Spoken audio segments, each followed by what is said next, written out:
CM DK Shivakumar CM ಆಗ್ತಾ ಇದ್ದಂತೆ full active ಆಗಿದ್ದಾರೆ. ಅಧಿಕಾರಿಗಳ ಜೊತೆಗೆ ಸಭೆ ನಡೆಸಿ ಖಡಕ್ ವಾರ್ನಿಂಗ್ ಅನ್ನು ಕೊಟ್ಟಿದ್ದಾರೆ. ಆತ್ಮಸಾಕ್ಷಿ ಒಪ್ಪು ಆಡಳಿತ ನೀಡುವಂತೆ ಸಲಹೆ ಕೊಟ್ಟು 24 ಗಂಟೆಗಳ ಡೆಡ್ಲೈನ್ ಅನ್ನು ಕೊಟ್ಟಿದ್ದಾರೆ. ಈ ನಡುವೆ ಬೆಂಗಳೂರು ಅಭಿವೃದ್ಧಿ ಖಾತೆಗೆ ರಾಮಲಿಂಗಾರೆಡ್ಡಿ ಬಿಗಿ ಪಟ್ಟು ಹಿಡಿದಿದ್ದಾರೆ. ಪೊಲೀಸರು ಅಷ್ಟೇ ಬರೀ ರೌಡಿಗಳನ್ನ ಅವರು ಟ್ರೇಸ್ ಮಾಡ್ತಾ ಇರೋದು, ಕರ್ಕೊಂಡು ಬರ್ತಾ ಇರೋದು, ದಾರಿ ತರೋದು ಎಲ್ಲೂ ಕೂಡ ಅವರು ಯಾರ ಮೇಲೂ ಕೂಡ ಕ್ರಿಮಿನಲ್ ಆಕ್ಟಿವಿಟೀಸ್ ಮಾಡಬಾರ್ದು.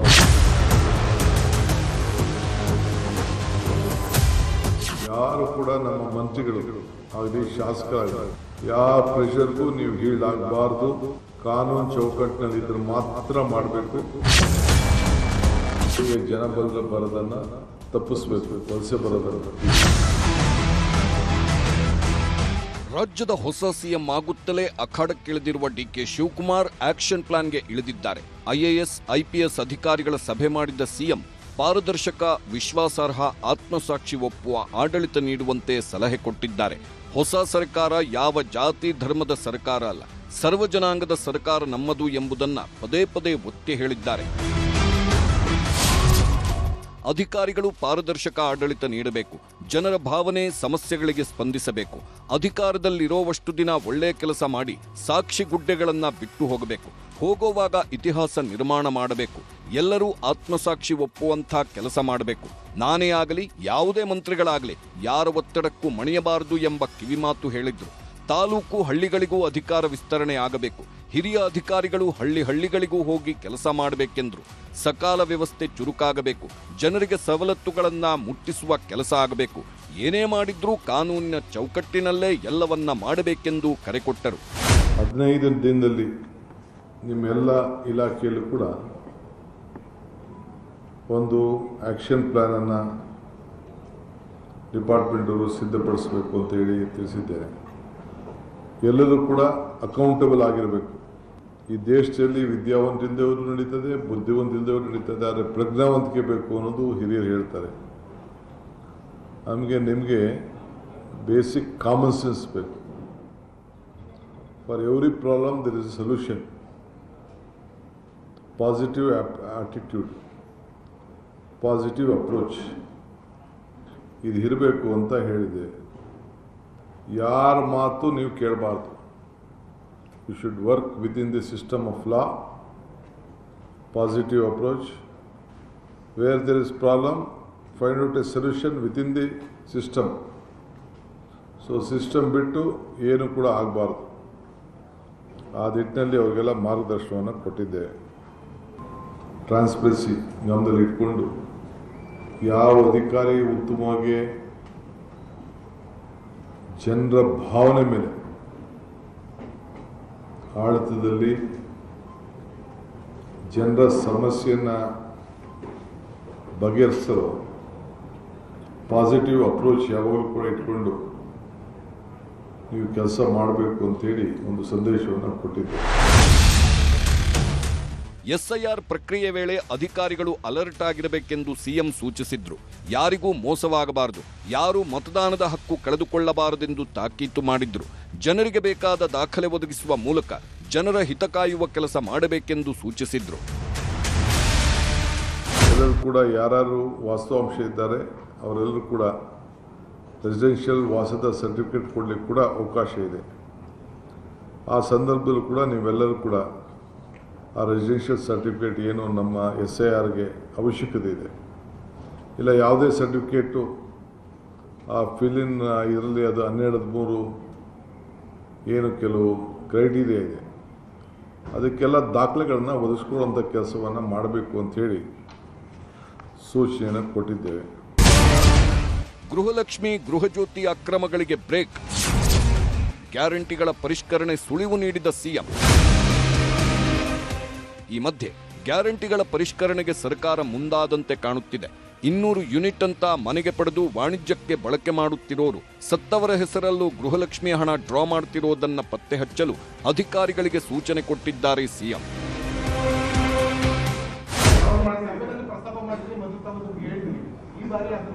ಇಲ್ಲ, ಪರೀಕ್ಷಣೆ ಮಾಡ್ತಾ ಇಲ್ಲ. ಕೆಲವರು ಏನಾಗಿದೆ, ಈ ಫೋನ್ ನಂಬರು ಡೀಟೇಲು ಕೆಲವರೆಲ್ಲ ಕಮರ್ಷಿಯಲ್ ಮಾಡಿಕೊಂಡು 200 ಯೂನಿಟ್ ಅಂತ ರೆಸಿಡೆಂಟ್ ತೊಗೊಂಡು ಕಮರ್ಷಿಯಲ್ ಮಾಡ್ತಾವ್ರೆ ಅಂಗಡಿಗಳು ಅವು ಇವೆಲ್ಲ. ಅವೆಲ್ಲ ಸುಮಾರು ಅರ್ಜಿಗಳೆಲ್ಲ ಬಂದ್ಬಿಟ್ಟಿದೆ ಬೇರೆಯವರೆಲ್ಲ. 1,60,00,000 ಅಷ್ಟು ಜನ 200 ಯೂನಿಟು ತೊಗೋತಾ ಇದ್ದಾರೆ. ಯಾರು ಎಲಿಜಿಬಿಲಿಟಿ ಇದ್ದಾರೆ, ಯಾರು ಪಾಪ ಮನೆ ವಾಸ ಮಾಡ್ತಾರೆ ಅವ್ರು ತೊಗೊಳ್ಳಿ, ಏನು ತೊಂದರೆ ಇಲ್ಲ. ಬಟ್ ಯಾರು ತೊಗೋತಾ ಇದ್ದಾರೆ ಅಂತ ಅವ್ರು ನಮಗೆ ಡೀಟೇಲ್ ಬೇಕಲ್ಲ. ಯಾಕೆಂದರೆ ಒಬ್ಬೊಬ್ಬರ ಹೆಸರಲ್ಲಿ 5-6 ಮೀಟ್ರ್ಗಳಿದೆ, 5-6-7-8 ಮೀಟ್ರ್ಗಳಿದೆ. ಯಾರು ಬಾಡಿಗೆ ಮನೆಯವ್ರದಾರ, ಹೊರಗಡೆ ರಾಜ್ಯವನೋ, ಏನು ಕತೆನೋ, ಏನು ಎತ್ತ, ಅವ್ನು ನಮ್ಮ ರಾಜ್ಯವನೋ ಇಲ್ವೋ, ಇವೆಲ್ಲ ಕೂಡ ಬೇಕಲ್ಲ ಮಾಹಿತಿ ಸರ್ಕಾರಕ್ಕೆ. ಸೊ ಆ ಮಾಹಿತಿಯನ್ನು ನಾವೆಲ್ಲ ಪಡ್ಕೊಳ್ತಾ ಇದ್ದೀವಿ. ಅವ್ನ ಫೋನ್ ನಂಬರ್ ಏನೋ, ಅವ್ನು ಕರೆಕ್ಟಾಗಿ ಉಪಯೋಗ ಆಗ್ತಾಯಿದೆ, ಅವ್ನು ಯಾರೋ ಬಾಡಿಗೆ ಕೊಟ್ಟವನ, ಏನು ಎತ್ತ ಅಂತ ಬೇಕು. ಆಮೇಲೆ ಕೆಲವರು ಈಗ 120 ಕೋಟಿ ರೂಪಾಯಿ ಈಗ ನಮಗೆ ಇದಾಯಿತು ಎಲ್ಲ. ಕೆಲವರೆಲ್ಲ ಸತ್ತವರೆಲ್ಲ ಕೆಲವರು ಡ್ರಾ ಮಾಡ್ಕೊಂಡ್ಬಿಟ್ಟಿದ್ದಾರೆ ನಮ್ಮ ಮನೆಯವರು. ಸೊ ಅದಕ್ಕೆ ಚೆಕ್ ಇರಬೇಕಲ್ಲ, ಯಾರ ರೆಸ್ಪಾನ್ಸಿಬಿಲಿಟಿ, ಯಾರು ಸತ್ತೋ ಅಂದ ತಕ್ಷಣ, ಯಾರ ಊರಲ್ಲಿ ಸತ್ತರೋ ಅಂದ ತಕ್ಷಣ, ಯಾರ ವಿಲೇಜ್ ಅಕೌಂಟೆಂಟೋ, ಅವ್ನು ರೆವಿನ್ಯೂ ಇನ್ಸ್ಪೆಕ್ಟ್ರೋ, ಇಲ್ಲಾಂದರೆ PDOನೋ ಇಂಥವ್ರು ಸತ್ತಿದ್ದಾರೆ, ಇಂಥವ್ರು ಮಾಡಿದ್ದಾರೆ ಅಂತ ಮಾಹಿತಿ ಎಲ್ಲ ಕೊಡಬೇಕಲ್ಲ. ಅವ್ರ ಕುಟುಂಬದವ್ರು ಕೊಡಬೇಕಲ್ಲ, ಅವ್ರಿಗೂ ಭಯ ಇರಬೇಕಲ್ಲ. ಡ್ರಾ ಮಾಡೋದು ಇವೆಲ್ಲ ಕೂಡ ಮಾಡಬಾರ್ದಲ್ಲ. ಹಾಗೆ ಜನರ ಸಮಸ್ಯೆಗಳ ಪರಿಹಾರಕ್ಕಾಗಿ ಮತ್ತೊಂದಷ್ಟು ಸಲಹೆಗಳನ್ನು ಕೊಟ್ಟಿದ್ದಾರೆ ಸಿಎಂ ಜನತಾ ದರ್ಶನ ಮಾದರಿಯಲ್ಲೇ ಜನರ ಸಮಸ್ಯೆಗಳನ್ನು ಸ್ವೀಕರಿಸಿ ಆ ಕುಂದುಕೊರತೆ ಆಲಿಸಲು ಪ್ರತ್ಯೇಕ ಸಚಿವಾಲಯ ಸ್ಥಾಪನೆಗೆ ನಿರ್ಧರಿಸಲಾಗಿದೆ. ಅನಿವಾಸಿ ಭಾರತೀಯರ ಹೂಡಿಕೆ ಮೇಲೆ ನಿಗಾ ಇಡಲು NRI ಸಚಿವಾಲಯ ರಚನೆಗೂ ನಿರ್ಧಾರ ಮಾಡಲಾಗಿದೆ. ಕೇಂದ್ರ ಸರ್ಕಾರದಿಂದ ಬರುವ ಅನುದಾನದಲ್ಲಿ ಮೋಸವಾಗ್ತಿದ್ದು ಅದನ್ನು ಸರಿಪಡಿಸಿಕೊಳ್ಳುವ ಸಲುವಾಗಿ ಕರ್ನಾಟಕ ಭವನದಲ್ಲಿ ಪ್ರತ್ಯೇಕ ಸೆಲ್ ರಚನೆಗೂ ಸರ್ಕಾರ ಮುಂದಾಗಿದೆ.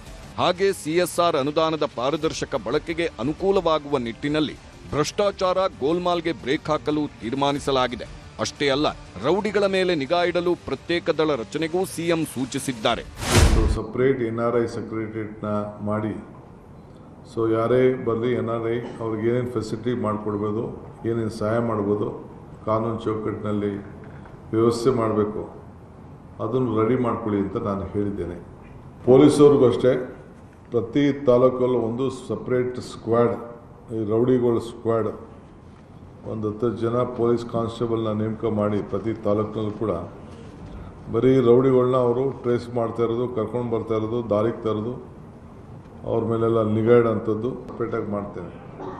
ಮಾಡಿ ಅಲ್ಲಿ ಒಂದು ಸಪ್ರೇಟು ಕೆಲವು ಸೆಲ್ನ ರಚನೆ ಮಾಡಿ ನಮ್ಮ ರಾಜ್ಯಕ್ಕೆ ಏನೇನು ಹಣ ಬೇಕೋ, ಏನೇನು ಹೊಸ ಪ್ರೋಗ್ರಾಮ್ಸು ಬೇರೆ ಬೇರೆ ರಾಜ್ಯವರು ತೆಗೆದುಕೊಳ್ತಾ ಇದ್ದಾರೆ ಅದೆಲ್ಲ ಗಮನಿಸಿ ಪ್ರಾಜೆಕ್ಟ್ ರಿಪೋರ್ಟ್ ರೆಡಿ ಮಾಡಿ ನಾವು ಕೂಡ ಅವರಿಗೆ ಫೈಲ್ ಮಾಡಬೇಕು. ಎಲ್ಲಿ CSR ಬಳಕೆ ಆಗ್ತಾಯಿದೆ ನಮ್ಮ ರಾಜ್ಯದಲ್ಲಿ ಅಂತೇಳಿ ಮಾಹಿತಿನ ಸರ್ಕಾರದಲ್ಲಿ ಇಡಬೇಕಾಗ್ತದೆ. ನಮ್ಮ ದಾಖಲೆ ಪ್ರಕಾರ 8,000 ಕೋಟಿ ರೂಪಾಯಿ CSR ಫಂಡು ಕರ್ನಾಟಕದಲ್ಲೇ ಇದು ಖರ್ಚಾಗಬೇಕಾಗಿದೆ. ಇಷ್ಟೆಲ್ಲ ಘೋಷಣೆ ನಿರ್ಧಾರಗಳನ್ನು ಮಾಡು ಸಿಎಂ DK ಶಿವಕುಮಾರ್ ಹೇಗೆ ಎಲ್ಲದಕ್ಕೂ ಹಣ ಹೊಂದಿಸುತ್ತಾರೆ ಅನ್ನೋದು ಪ್ರತಿಪಕ್ಷಗಳ ಪ್ರಶ್ನೆಯಾಗಿದೆ. ಈ ಖಾತಾ ಅಂತೇಳಿ ಇಡೀ ರಾಜ್ಯಕ್ಕೆ ಈ ಖಾತಾನ ಮಾಡ್ತೀನಿ ಅಂತ ಹೇಳಿದ್ರು. ಇಡೀ ಬೆಂಗಳೂರಲ್ಲಿ ಈ ಖಾತಾ ಹೆಸರಲ್ಲಿ ಲೂಟಿ ಮಾಡಿದ್ದಾಯಿತು, ಫೋನ್ಪೇಗಳ ಮುಖಾಂತರ ಲಂಚ ತಗೊಂಡಿದ್ದಾಯಿತು. ಇಡೀ ರಾಜ್ಯಕ್ಕೆ ಇದನ್ನು ವಿಸ್ತರಣೆ ಮಾಡಿದ್ರೆ ಇಡೀ ರಾಜ್ಯದಲ್ಲಿ ಲಂಚಾವತಾರನ ತರೋವಂಥದ್ದು, ಅದಕ್ಕೆ ಹಣ ವಸೂಲಿ ಮಾಡೋಕ್ಕೆ ಇದೊಂದು ದಂಧೆ ಆಗ್ತಿತ್ತು.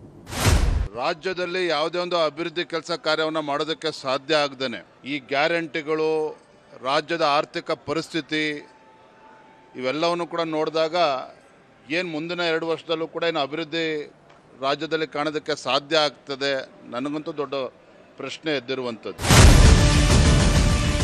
ಕೇವಲ ಪ್ರತಿಪಕ್ಷಗಳಷ್ಟೇ ಅಲ್ಲ, ಕೆಲ ಸಚಿವರುಗಳಿಂದಲೂ ಭಾರತ್ ಜೋಡೋ ಯುವಕರ ಸಂಘ ರಚನೆಗೆ ಆಕ್ಷೇಪ ವ್ಯಕ್ತವಾಗಿದೆ. ಈಗಿರುವ ಗ್ಯಾರಂಟಿ ಹೊರೆಯೊಂದಿಗೆ ಅದು ಕೂಡ ಹೊರೆಯಾಗಬಹುದು ಅಂತಾರೆ ಸತೀಶ್ ಜಾರಕಿಹೊಳಿ.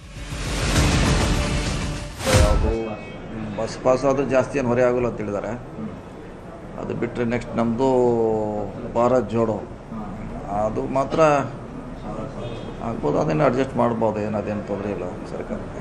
ಅದು ಬಿಟ್ಟರೆ ಮಿಕ್ಕಿದೆಯಲ್ಲ ಫೈನಾನ್ಷಿಯಲಿ ಇಂಪ್ಲಿಕೇಶನ್ ಯಾವುದೂ ಇಲ್ಲ, ಅಲ್ಲೇ ಅಡ್ಜಸ್ಟ್ ಮಾಡ್ಬೋದಿಲ್ಲ. ಏನು ಕೆಲಸ ಮಾಡಿದ್ರು ಆರ್ಥಿಕ ಹೊರೆ ಇರ್ತದೆ. ಇಲ್ಲಿ ಪ್ರೆಸ್ ಕಾನ್ಫರೆನ್ಸ್ ಮಾಡಿದ್ರು ಕೂಡ ಕಾಫಿ ತಿಂಡಿ ಅದು ಆರ್ಥಿಕ ಹೊರೆ ಅಲ್ವಾ?